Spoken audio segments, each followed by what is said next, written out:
Welcome to Epiphany Tuesday Concert Series. We are glad to have you today. My name is Jin-Sun Cho. I'm the Director of Music at the Church of the Epiphany in Washington, D.C. The Tuesday Concert Series is a year-round free concert program. It brings international performances to the metropolitan Washington community and now is expanding to the whole world. Your generosity will ensure the continued excellence of this program. Please consider making a donation. You can find the donation link in the description. For more information about supporting or underwriting a complete concert, please contact me at tcs@epiphanydc.org. Today's program is piano and soprano collaboration. Please welcome the Evelyn Duo, Mackenzie Marr and Sherry Feldman.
broke my nose falling through that open cellar door in front of Gus's pickles. Cather, Willa Cather, I was just her age. I hope you're practicing the piano. I'm looking forward to hearing you play that Turkish mono when you come home. And Cornell writes, you've been chosen camp rabbi this year.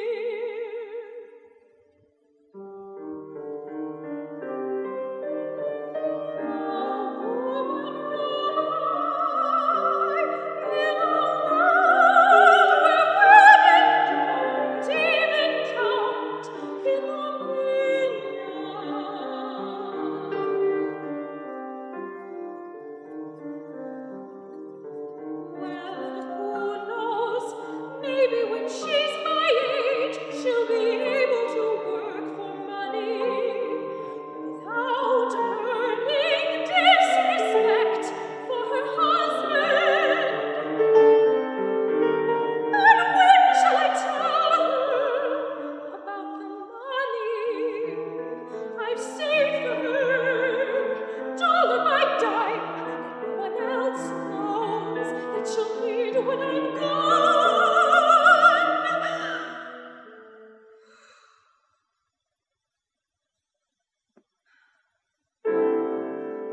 With the education and ability you're acquiring, you might even teach history someday at Madison High.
It's time for me to finish the soup. Your father and I miss you always. Always.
Exceedingly amusing subject. I shall speak on the only significant thing I have done in my long life with Honorable Ruth.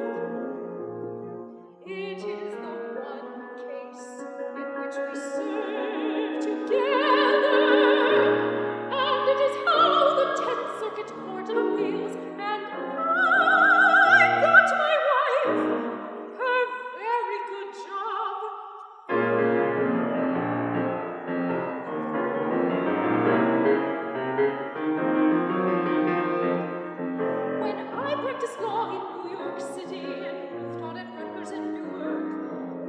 In the evenings at home,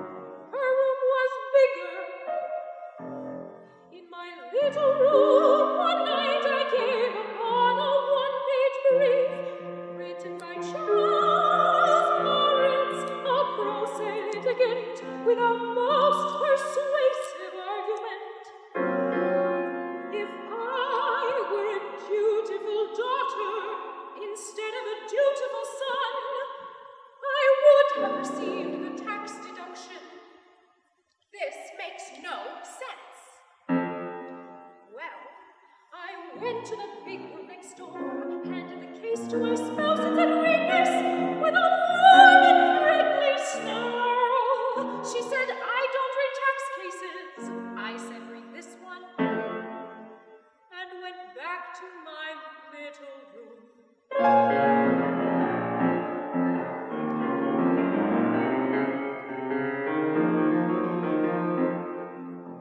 Not 5 minutes later, Ruth stepped into my little room, and with the broadest possible smile, said, "Let's take it." And we did. Mr. Moritz was claiming a $600 deduction for his dependent mother.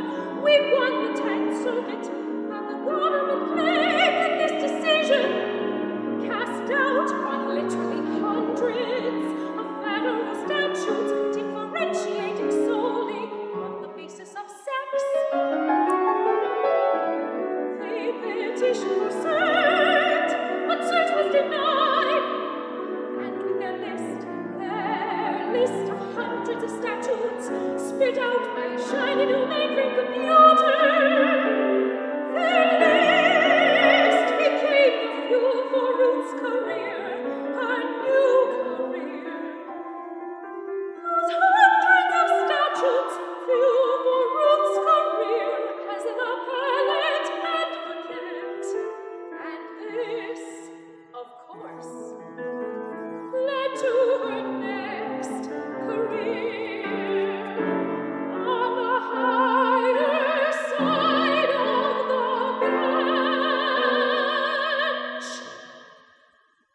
So, as you can see, in bringing that tax case to Ruth's big room 40 years ago, I changed history for the better. And therefore, I shall claim I thereby rendered significant service to our nation, all in all a great accomplishment from a case where the tax in dispute totaled exactly $296.70. Thank you.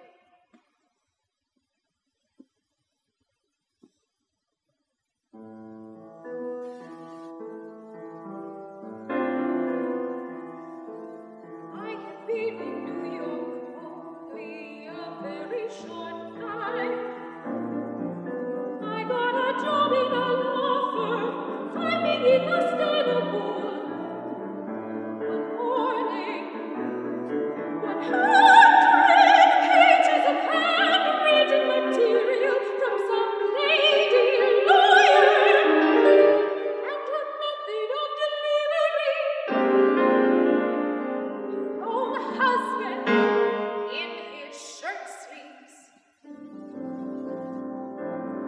way she used words I had never seen or heard. I had never even thought. Sexual, female, male, gender-based discrimination.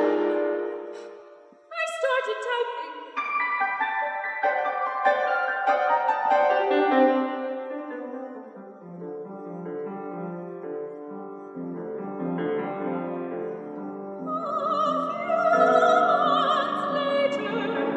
Again, this shirt-sleeve lawyer husband. Again, my yellow pad of notes. Again, this horrifying, nonsensical subject of sex discrimination. I kept typing.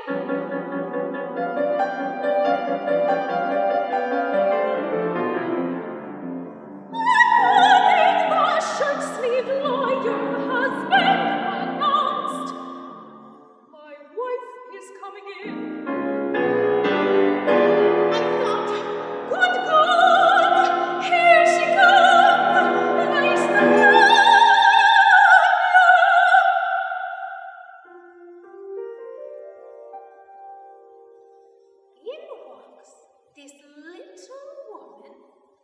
with a soft-spoken voice,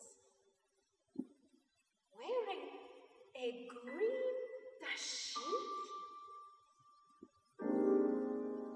She's not supposed to be like this. She's supposed to look like your son. Where's the cigar? Fly on her pants.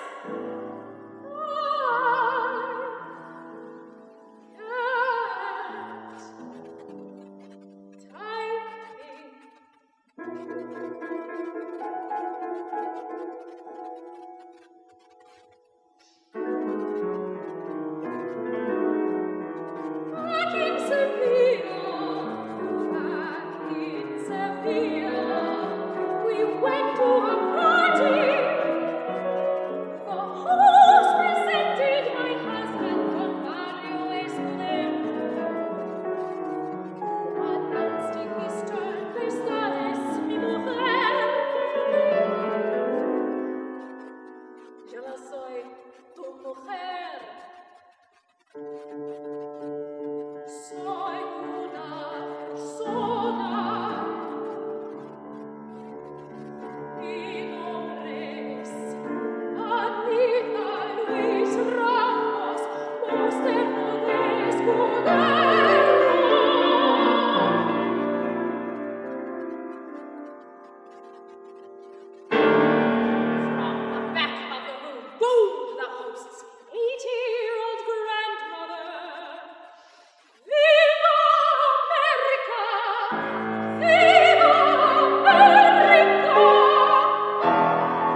dare, and we all know exactly how it works. First you push the heavy door, then the creaky gate opens, you get in and pull the whole contraption shut. Next you ring the lever and you wish yourself wherever, and you go! You go up to the top, you go down to the basement, you go anywhere you can that's down and up, and sometimes you go. But you're not supposed to jump when it starts, even though it's so much fun. When you fly for a tiny little moment, then you look as the floor rises under you. It's so sad that Mr. Sanchez was cleaning right outside there when I stopped, only one floor above.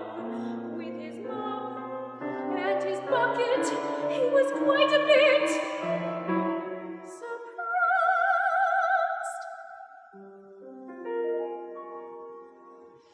Come to think of it, so was I.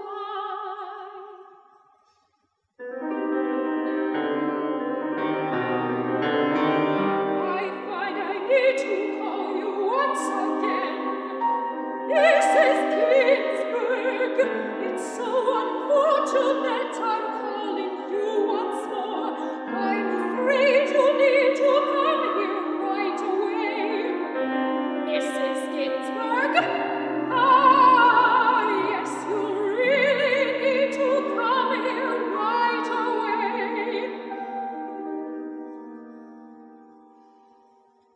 He's afraid I need to come right away. Oh, is he really? Once again, our lively child has pulled a prank.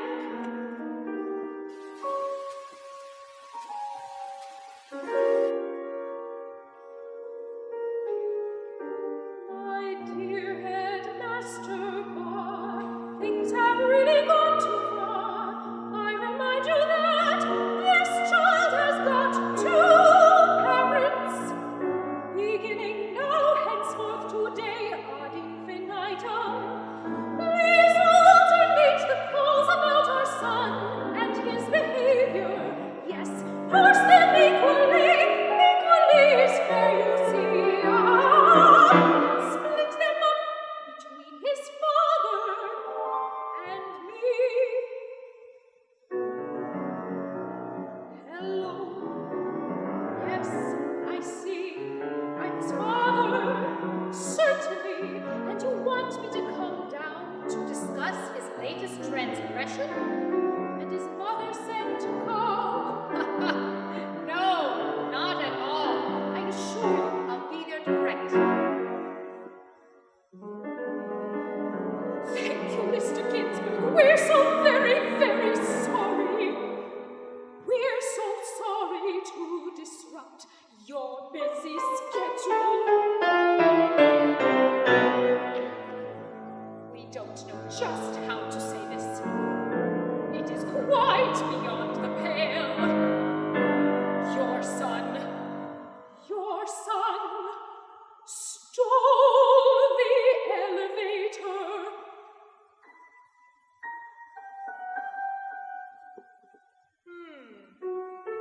I see.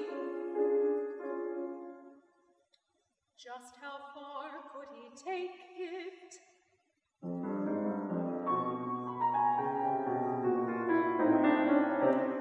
At the Dalton School, grade 3, I'm still pulling pranks with glee, and the headmaster seems a little different. After Mom said Dad and she should share, headmaster somehow doesn't care. This arrangement is just fine with me.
The stain of racial oppression is still visible in our society, and the determination to hasten its removal remains vital.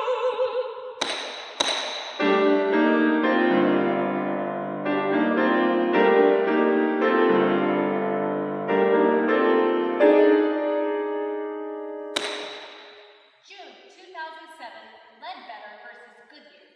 Is the individual statutorily entitled to sue for reparations for pay discrimination?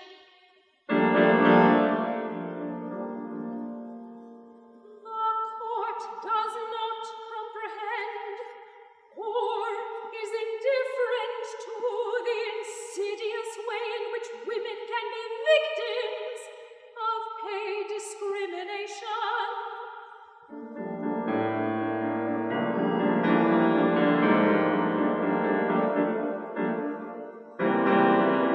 Title VII was meant to govern real-world employment practices. And that world is what the court ignores today.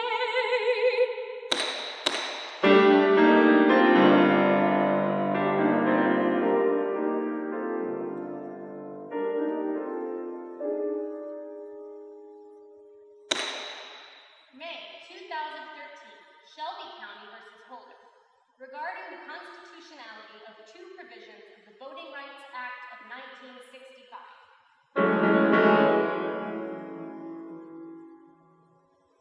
Voting discrimination still exists.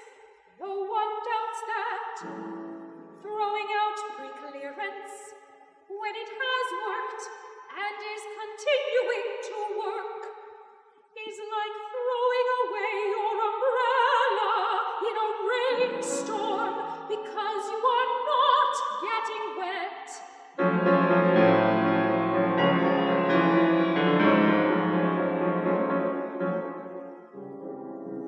Hubris is a fit word for today's demolition of the VRA.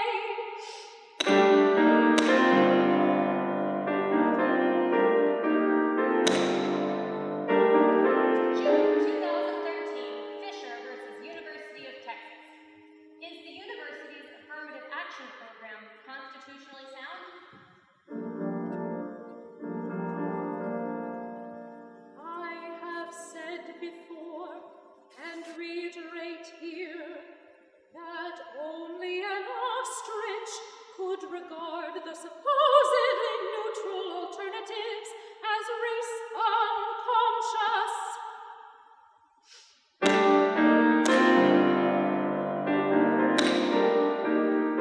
June 2014, Burwell versus Hobby Lobby Stores Incorporated. Can privately held corporations deny birth control insurance coverage to employees if the owners object on religious grounds?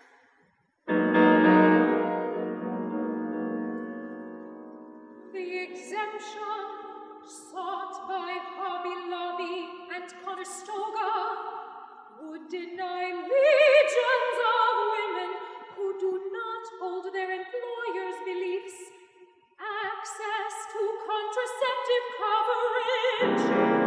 The court, I fear, has ventured into a minefield.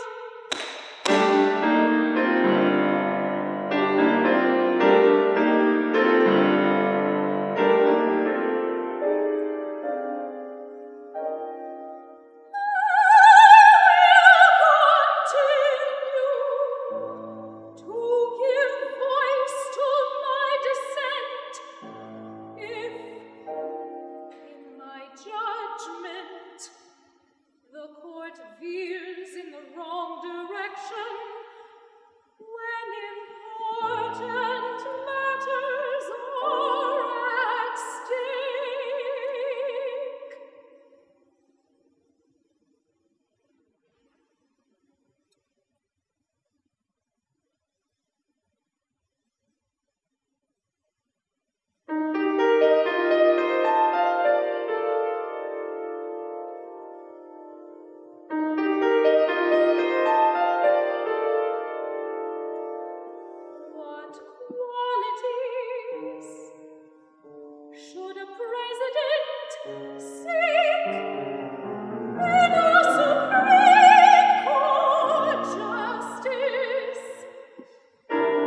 so